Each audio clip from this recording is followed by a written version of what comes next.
5 minutes past the hour of 10 o'clock. Good to have you along. And Lee Chippendale, welcome to the program. You're bopping away to the sounds of Stevie Nicks there. Love Stevie Nicks. How are you, Shane? I'm going really well today. How was your weekend? Yeah, it's been a little bit chaotic, but we're getting there in the end. It's and lovely to see the rain yet again. Oh, yes, always good to see the rain. Well, it keeps the firebugs away. Apparently. Yes. Can't really light fires in this sort of weather.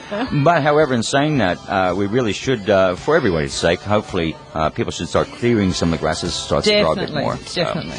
Something to look forward to, and your program today. What is on the agenda for today on this awesome Friday, last day of the week? All right. Well, we're going to be speaking to Andrew from realestate.com, who kindly gives his time most fortnights that we're on. Mm-hmm. They've put a new product out over the Easter period, and it's going to be able to encompass more things about how we're selling and what sort of things are influencing a particular area, and how this application that they've bought out will help with those sorts of things. Okay. So we'll be speaking to Andrew about that, which is always interesting to hear what they're doing.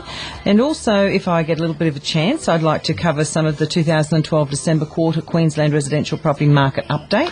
Yes, that's always key indicators of how the next... because you can actually get a bit of a trend from that. If you know what the previous was like and that's like, you'll get a bit of an idea. Sadly, it's always that quarter behind, but at least it's a sort of a review of what's happened, and hopefully we can add on from there what we feel is happening. And, Indeed. And it's starting to show that things are getting a little bit better. Oh, good. Which is good. I love that. That is good.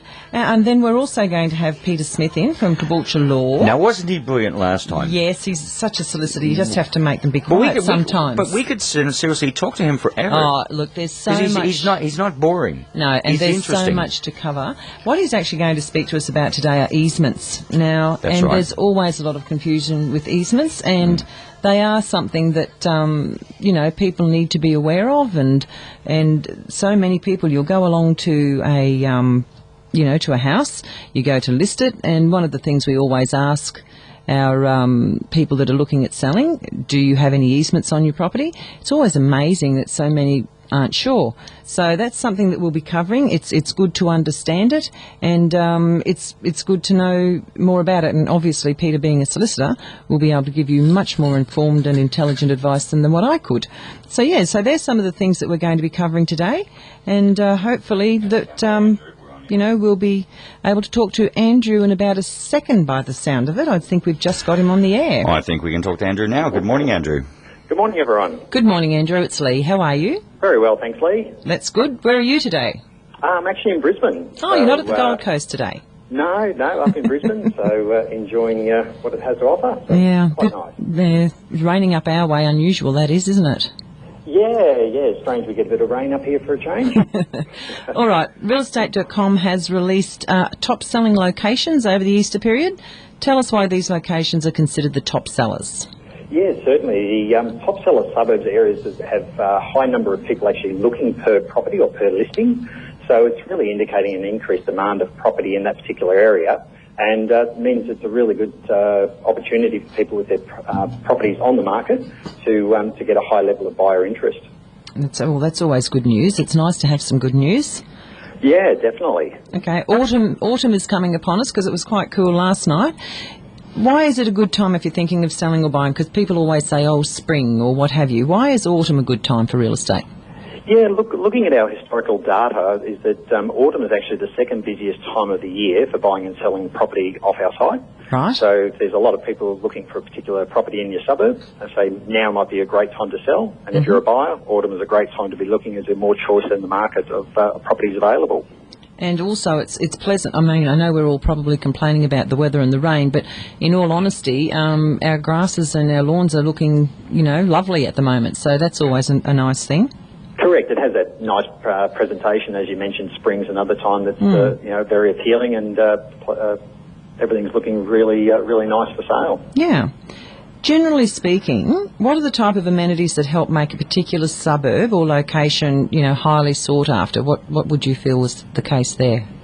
Yeah, again, our research from the top seller suburbs tend to be areas that are close proximity to schools, parklands, shopping strips, public transport, just that major infrastructure that people can get to and from quite easily. And even though you might be a bit out of the CBD, it's very easy to get into the major CBD side of things. So, all the mainstream things that you'd be looking for from a lifestyle perspective.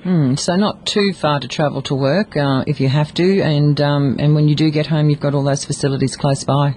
Absolutely, yeah. It's that real lifestyle choice that people look for. Have you noticed any development growth in the area that have these amenities? Yeah, actually, I've been having a look up north there around your area, and there's been some great developments currently being marketed. One that I noticed was actually at Clontarf being marketed by professionals at Woody Point. Yes. It was called HR80 Apartments. Yes, actually. And, and I noticed that it's, very close to the Brisbane CBD and the local airport. There's even a golf course really close by, so very much about that lifestyle choice. And as I say, it's not that far out of the main CBD of Brisbane, so you're out enough to enjoy the relaxation up there, but also close enough to be back into everything that the CBD of Brisbane offers. It's actually interesting that you mentioned that area, because yesterday I actually attended a zone meeting and was there with Damien. He actually discussed that actual area that you were speaking about, and they've been very happy with the sales with that, and it's been very helpful for them over a tough period. Yeah, definitely. And I say those HR80 apartments really look nice, and a beautiful looking building, and something that caught my eye just having a look through the site and what was on offer up there. Yeah, well, we're definitely in a big area out here. Why might now be a good time for people who are looking to sell in these areas? Yeah, again, at the moment we've got about 18.5 million visits each month coming to realestate.com.au every month. So there's a real solid indication of where people are, say, looking to buy. And from a seller's perspective, that, again, high demand in your area can actually mean that, serious buyers are not that far away in the distant future to being able to convert your property to a sold property. I think they're actually starting to go past just the looking now. I think they're actually starting to do something. Correct. So we've seen that spike in traffic of the, we call it an online inspection now, because you've been right through the property without having to physically inspect it, and now people are transitioning, which we're getting that great feedback from agents that they're seeing more and more people out active in the field doing that next step, which is that physical inspection. Yeah, which is always good. Okay, why do you think this data provides a unique insight into the locations, and are they likely to be popular in the coming months? Yeah, look, it gives us that trend of we're seeing people doing that search in the comfort of their own home, at work, on the move, when they've got time to actually sit down and look through various properties. And we tend to see that it probably becomes active buyers and sellers in the next 3 to 4 months afterwards. So we're in that period now where we've seen that spike in traffic from January. Yes. And now, say, a time when we start to see people, again, as we've just chatted about, that agents are seeing more active buyers and sellers in the marketplace. So the data is, again, running true year on year that we see that spike and then turns into active people out in the market, which is great for sales and people wanting to buy that new home. Yes, Andrew, I was just saying that throughout our talk this morning, later on after speaking with you, I want to go over the December quarter of, sales that have been happening. And I was just saying to Shane that it's always interesting because whilst that's sort of 3 months behind where we are, it usually gives us a good indication of what's been happening. And even that is starting to show that there's a little bit of improvement there. So as you say, we're now sort of at that 3 months from like the December, January, where hopefully now it is more of, well, okay, we've been sitting looking at everything online, we've been sort of walking around, now we're going to go and talk to the agents and actually go and inspect the homes. Yeah, definitely, and it's at this stage where I'd recommend that people do talk to your local agents. They are the area expert. They have access to all this data plus their own data, and so to couple that with the local area expert knowledge, you're really getting the best position and the best understanding of what's happening in that area, whether you're looking to sell or buy. So definitely talk to your local real estate agent. And Andrew, it's amazing over the years because we now have prospective purchasers or sellers coming in, and they are so more savvy, they are so more aware of everything, and from an agent's perspective it's great because they come in and they're so often these days compared to even a few years back, they seem more defined on what they're actually wanting to get in that property. Correct. I think people are pre-qualifying themselves these days before they'll actually turn up to a property. Yes. So your appearance of your ad and the information you put in there is critical to getting people to that next step to actually want to come and physically look at your property. And I suppose the broader reach of your marketing these days, because our latest data is also showing that 42% of searches to Queensland properties are coming from people who don't actually live in Queensland. So that's a really good indication from maybe prospective investors, or again, people looking to relocate, that will rely on that online inspection before the physical inspection side of things. So, And that's because they're just realising that Queensland is absolutely the best state of the world to live in. Oh, indeed. everyone wants to live here. Why wouldn't they? And especially up your way, it's so beautiful. It is. I can totally see why people live up around that area. Okay, Andrew Turner, thank you so much for giving your time to us again this morning, and hopefully we'll speak to you in a fortnight's time again. Thank you. Excellent. Thanks, Lee. Thanks, Andrew. 101.5 FM, time now is 16 past 10, and after the break, I take it, we'll have, what will we have next? We'll speak about the December quarter a little bit. I think that's a good idea. 101.5 FM, Moreton Bay Area's number one radio. More after this. Moreton Bay Area's number one radio, it's 20 past 10 now.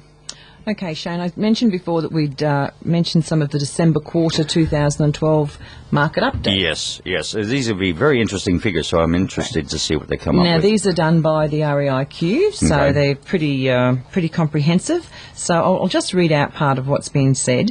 The REIQ December quarter Queensland Market Monitor showed improved activity over what is historically a quieter sales period at the end of the year. After an overachieving September quarter, preliminary sales numbers were down during the December quarter, as expected, but the more important results was how these figures have changed from a year ago. Right. So, 2011 was pretty tragic. But it was. There was a lot of influences for that. Oh, yeah, there were.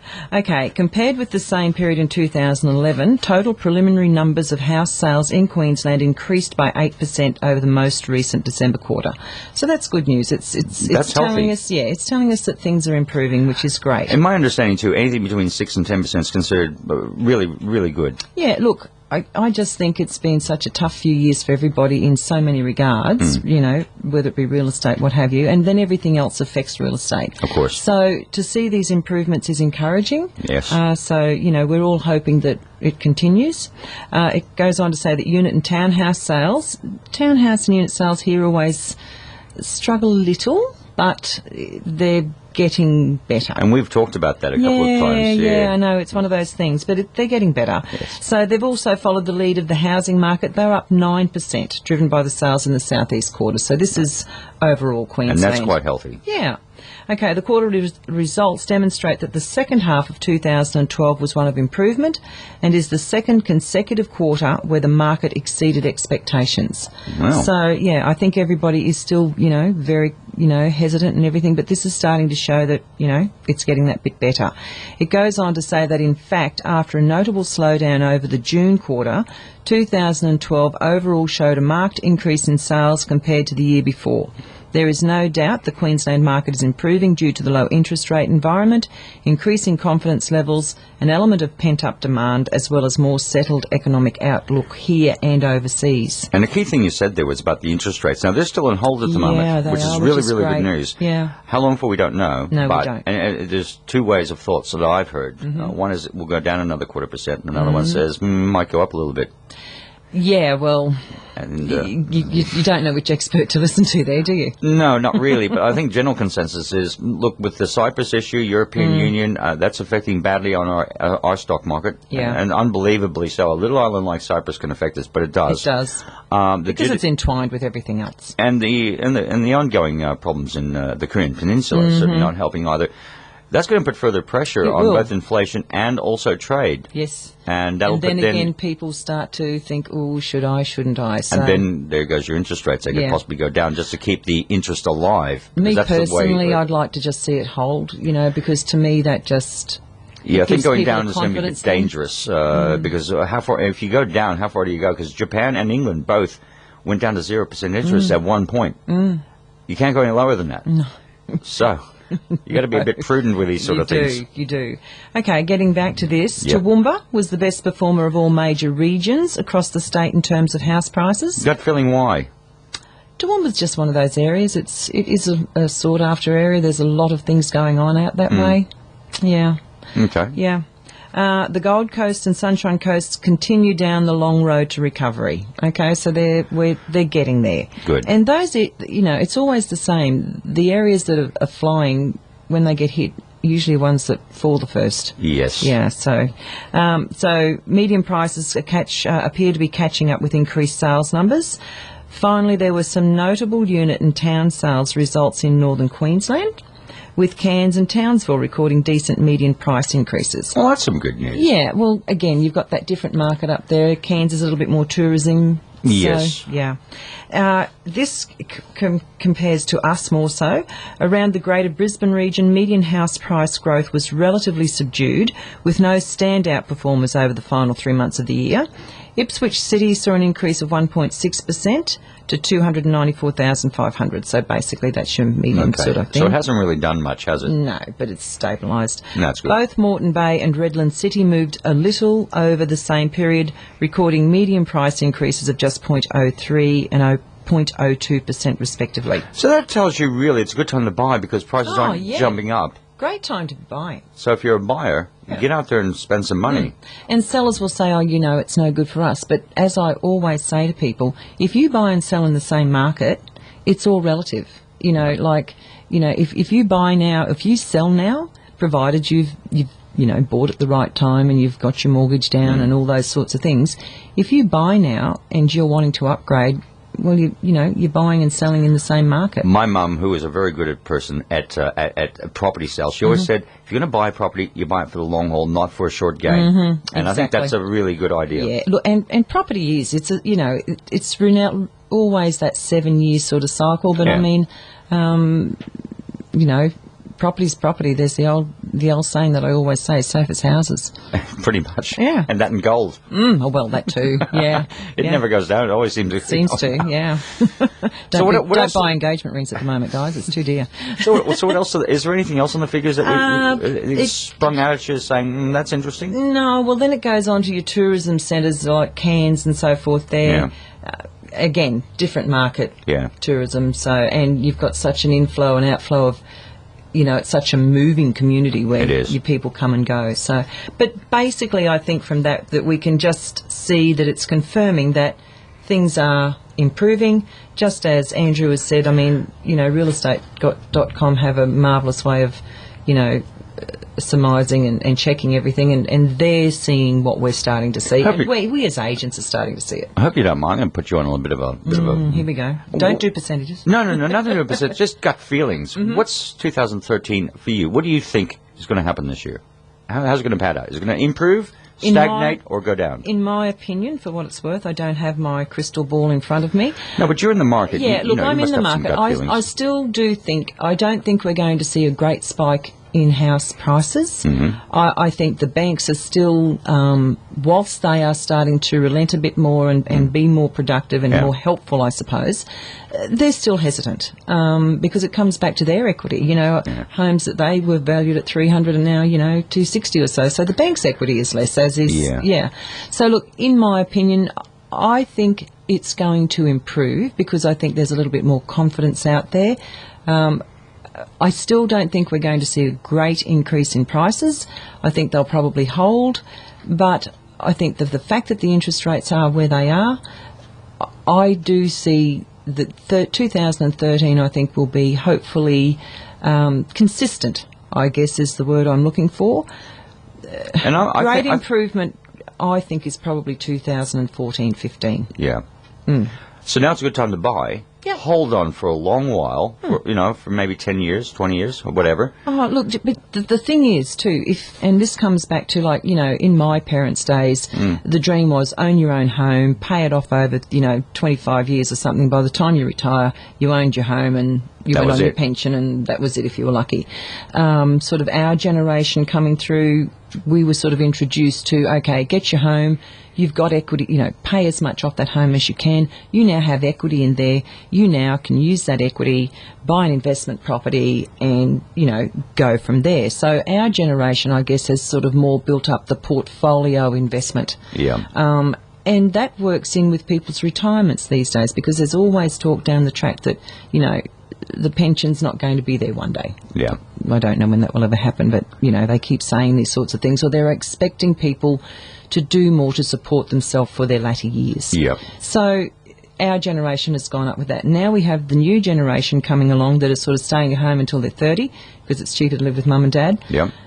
And we're getting a mix. We're getting a mix there of people that are saying, oh, well, I'm just going to rent forever and I'll put all my money into super or shares or what have you.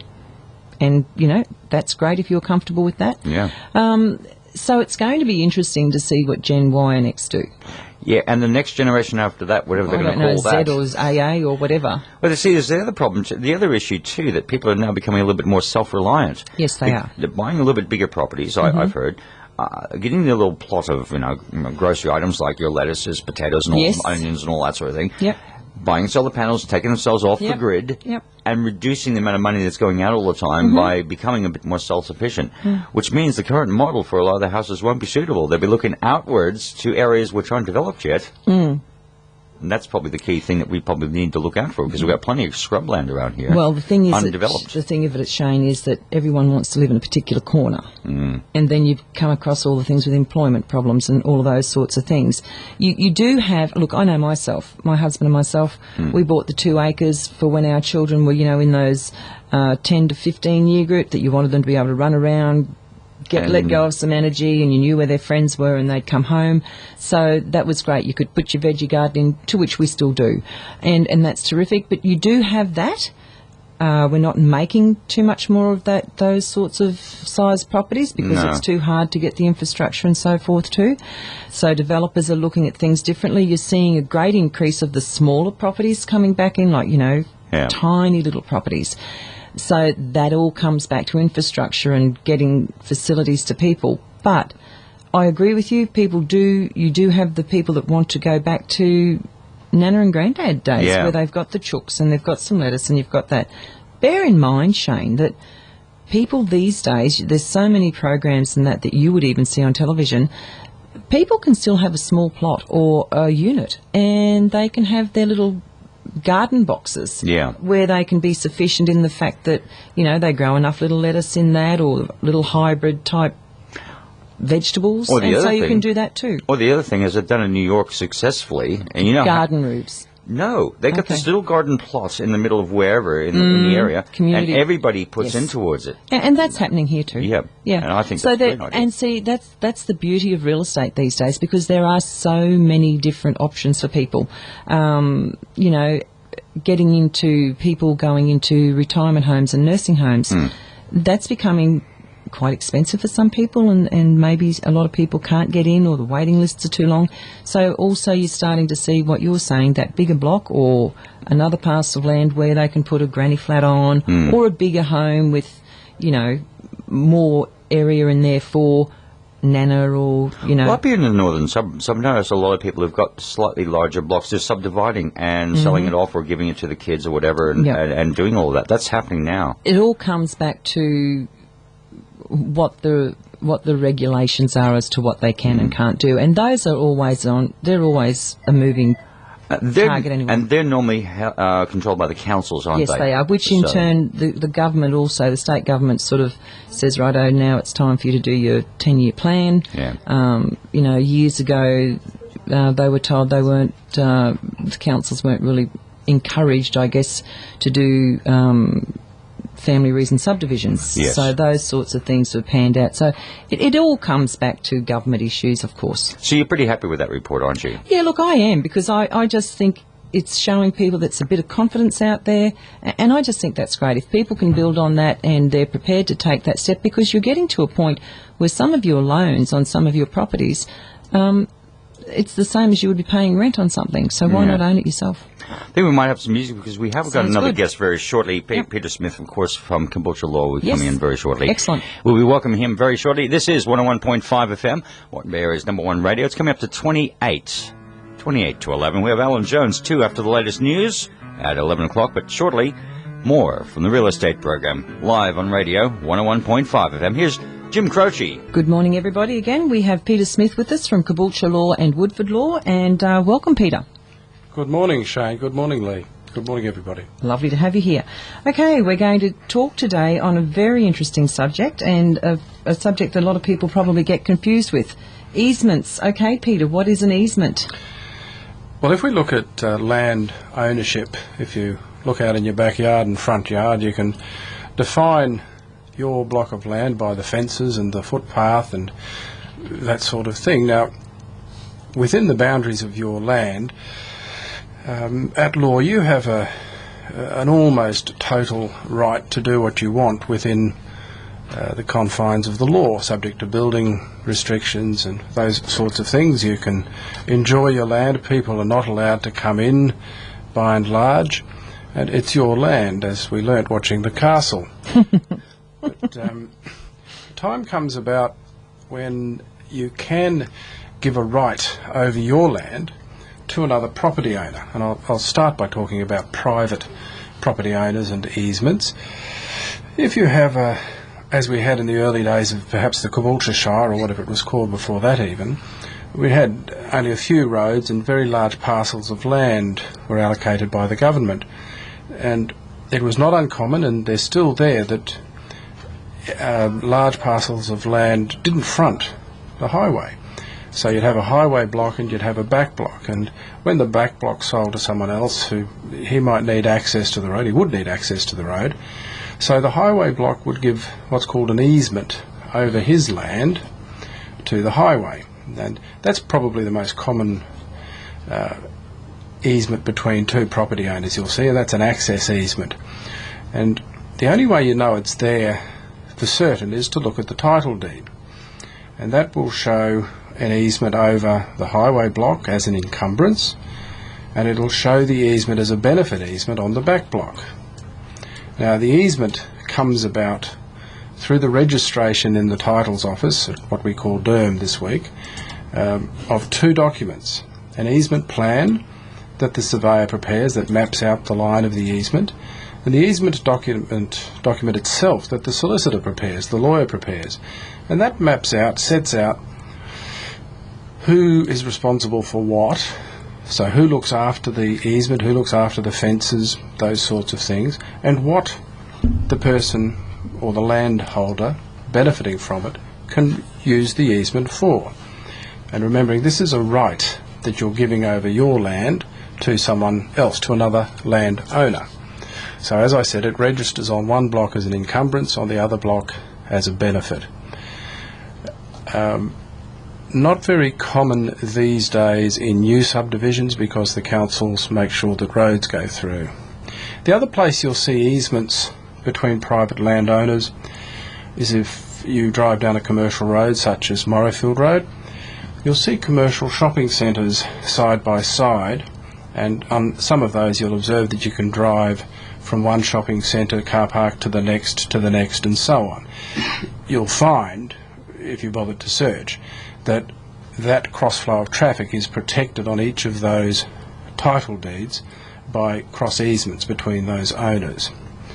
The other type of easement we see is what used to be called an easement in gross. That's an easement to the local council or Energex, some licensed authority such as that. They're the ones you're most common to find on a title deed if you go looking for a block of land. Okay. All right. So are they common in residential allotments, Peter? I don't know if common's the right word. They're regularly there because if if a developer cuts up a larger parcel of land and creates a number of lots, it's bound to have it's to have drainage issues. Yes. Sometimes those drainage issues are dealt with through large drains in parklands that you can see, but also water supply and drainage are often dealt with by subterranean pipes and the like that run across often the back of a number of blocks within a subdivision. So you might see in a subdivision of 20 or 30 lots, you'll see 10 lots that have a small easement, maybe 5, 10, 15% of the lot is affected at the back by one of these easements. All right. So you see a drain cover? Yep. Okay. That's not necessarily always an easement, is it? No, not a registered easement at all. In fact, the property I've owned in Caboolture for many years, first thing I noticed was that there is a sewage inspection point in the back of it, but there's no easement on it. It is, however, covered by another category I didn't really want to go into. That's all right. the statutory easement under the Sewerage Act and things like that, where those pipes have been laid, the Act affords or gives the council the same rights as a private easement owner would have. You can't, and these are the things, you can't build on top of those Correct. easements. Yeah, okay. All right. When you're buying a property and there's an easement on it, should you be concerned about that? Yes, you should, until the point in time that you find out what it's all about. Yes. If you look at a block of land, 600, 800 square metre block of land, if the contract has on it, subject to an easement, don't sign anything. Take it and see your lawyer, because as I said before, it's only when you get a copy of the easement plan and the easement document that you'll know exactly how that is going to affect your rights on your land. And please remember that it's there forever. Once it's registered, it's not going anywhere. So if you're looking at an 800 square metre block, it's got a nice backyard, and you think you might build a shed there, well, you won't. You might put your pool there, well, you won't. And correct. Perhaps you need to look at another block or make sure you can accommodate your needs somewhere else. Shane keeps hitting his head in here. That's those strange noises you're hearing, everybody. Sorry, Peter's disturbed. That's okay. right. Is there a first aid box we need to get? Okay, so continuing with that. Okay, so you find the easement there, you go along to your solicitor, hopefully it's been noted on the contract and so forth. Now, I don't know if you want to get right into all of this today, but if a purchaser comes to you with a contract and you perform the searches, there hasn't been a title search done, and you discover there is an easement on that property and hasn't been noted on the contract. I think that happens in our office about every couple of months. Yeah. Right. Okay. What's the procedure for somebody there? What, in your opinion, what's the advice you would give to somebody? Hopefully it shouldn't happen, but... Oh, yeah. Yeah. The law on it is not as simple as one might think, but in over 99% of cases, the purchaser does not need to complete that contract. They've not been informed of an encumbrance. I shan't worry about the very few cases that say the purchaser should have known. They don't apply. If, yes, we tell the buyer, or as often happens, we're acting for a seller, and we do a title search and we inform them, you haven't told the buyer about the easement that's on the property. Look, the first thing the seller's got to do is tell them about it and see if they want to proceed. Yes. The first thing the buyer has to do is decide whether they want to proceed. It's entirely up to them. Yeah, of course. Okay. With continuing on to easements, is there any rule of thumb that, I know we have to do it for our title searches, and we have to make our purchases, or as I said earlier in the show, first thing we ask people when we're listing a property, are you aware of any easements, things you look for as an agent. Yep. You know, you look around the property and think, oh, there's an easement there. Is there any easy way that you can sort of inform people to be aware of it, or does it just come back to, from your point of view as a lawyer, you see the contract, or do people come to you first and discuss these types of things? Rarely. Yeah. Part of the Queensland Law Society's conveyancing protocol is that we inform buyers and sellers of a lot of things as soon as possible. Some of our clients think that's fairly unnecessary and very bulky, but we need to remember that the real estate agent certainly sees the property. The buyer and seller have seen the property. The seller's very, very familiar with it. The lawyer isn't. The lawyer's dealing with words on a piece of paper. Yes. So we ask a lot of questions, some of which might be unnecessary, but every now and then they are very necessary. Yeah. So we don't look at the property, we don't know it, we don't have your knowledge about it. Most definitely. We might take a little break and then we'll come back and check out some more information on this, Peter, with you. Good morning, listeners. We're back again. We're here speaking with Peter Smith from Caboolture Law and Woodford Law. We're covering the conversation on easements, and Peter has given us a wealth of information. Now, a question I'd like to ask Peter myself. Myself and my husband had a property. We were actually approached by Main Roads because they did want access to lay pipes on a particular area and asked us, for a portion of that, for an easement. Now, the definition of an easement is such, sort of considered as a blight on the property, it doesn't actually devalue it per se, does it? It's registered, it's there as you're aware of it, but can you sort of expand on the point there? I think that term, and it is a term that's sometimes used, that an easement creates a blight on the property, probably springs from anyone who's had a dispute around an easement. As I said before, once we grant an easement, it's there forever until all of the parties who benefit from that easement agree to it being lifted. And of course, any time you have less than 100% control over your property, you are weakening your position to deal with squabbles, disagreements, neighbourhood disputes and those sorts of things. So sadly, people do get involved in neighbourhood disputes, and when there's an easement involved, I suppose it just exacerbates the situation. But if you go in with your eyes open, there's a block of land with a council drainage easement or main roads buffer easement along one boundary of it, you can build your house and the amenities of life that you want there. Well, it's not a blight on your lifestyle. No, most definitely. Yeah. It's just a matter of going in with your eyes open and remembering that it's always going to be there. It is a part of your title. Yes, exactly. Okay, so I guess from a purchaser's point of view or a seller's point of view, and from me being an agent, I go in, I list the property, as I said before. One of the first things you ask, is there any easement on your property? You know, be upfront with us, tell us. But I've said, surprisingly, there's some people, maybe they've lived there for a long time or they've forgotten, I'll say, oh, I don't think so, or I don't know. That happens a lot more than you might think. People hear what they want to hear. Yeah, that's true. People don't pay attention.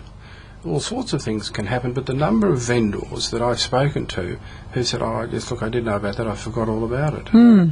And I'm sure they're quite, most of the time they're being perfectly honest about that. That's why I always recommend to agents, Lee, that they do a title search. Yeah, well, that's right, we do a title search. Yeah, makes life a lot easier. It does. Okay, so in wrapping everything up, Pete, what's your advice, to people generally regarding an easement? Oh, look, the only people I can sensibly give advice to at this point in time is if you're looking at buying a block of land and there's an easement on it, before you sign anything, go and see your lawyer and investigate what it's all about. Yeah. It may have absolutely no effect on what you're planning to do with the land. It may have every effect. Yes, so exactly. This is the time to find out before you've committed probably a bit of money, but also a bit of emotion into buying this block. Yeah, and it is emotion, isn't it? It is. Yeah, very much so. Yeah.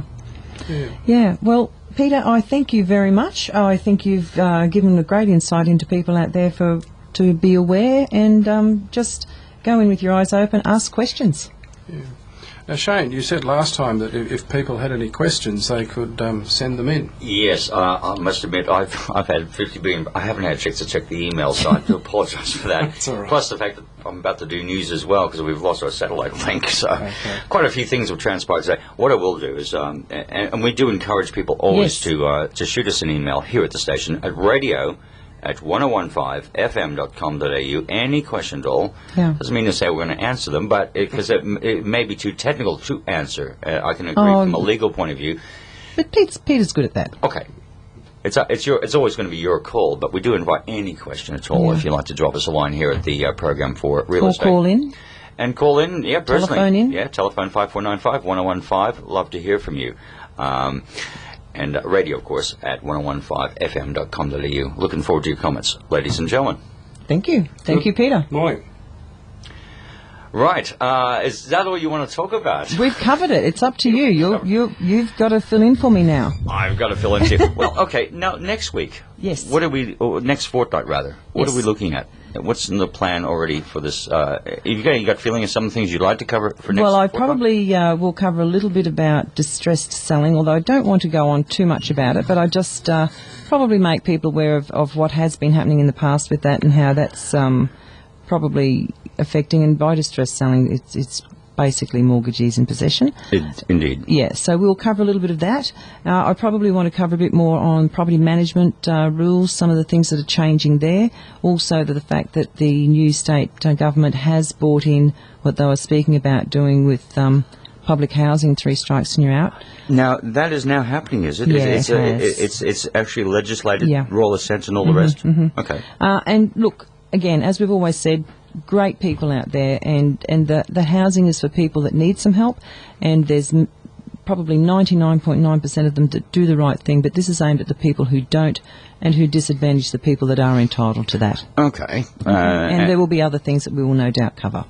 Now, one of the other things, too, is there going to be any changes? Now, we're going to be talking also about, in addition to the 3 strikes you're out, there are going to be some other changes to the legislation, I understand. Is that right? Has any of those come through? There's quite a few that are still being worked on. There's actually legislation that will be changing even from the aspect of